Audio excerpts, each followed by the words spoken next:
என்னை எல்லாரும் கேட்பாங்க, படித்து எவ்வளோ நேரம் சார் படிப்பீங்க, எதெல்லாம் சார் படிப்பீங்க, எப்படி சார் படிப்பீங்க? நான் ஒன்று சொல்லவா? இங்கே இருக்கிற அத்தனை பேருக்கு சொல்கிறேன், இது வரைக்கும் நான் படித்ததே இல்லை சார். வாழ்க்கையில் ஸ்கூலுக்கு அப்புறம் காலேஜுக்கு அப்புறம் நான் படித்ததே கிடையாது. ஒரு 2 பக்கம் கூட படிக்க மாட்டேன் சார். நான் எப்படி சார் படிக்க துவங்கணும் அப்படின்னு கேட்டீங்கன்னா நான் சொல்கிறேன், உங்களால் எவ்வளவு முடியுமோ அவ்வளவு படிக்க துவங்குங்க. ஒரு நாளைக்கு 2 வரியாக இருக்கலாம், அல்லது ஒரு நாளைக்கு 1 பக்கமாக இருக்கலாம், அல்லது ஒரு நாளைக்கு அதிகபட்சம் 2 பக்கமாக இருக்கலாம். ஆனால் தினமும் படிக்க வேண்டும் என்கிற எண்ணத்தோடு ஒரு புத்தகத்தை எடுத்து வாசிக்க துவங்குங்கள். வாசிப்பு என்ன தெரியுமா செய்யும்?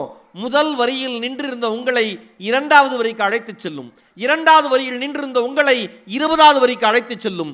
20வது வரியில் நின்றிருந்த உங்களை 200வது பக்கத்திற்கு அழைத்து செல்லும்.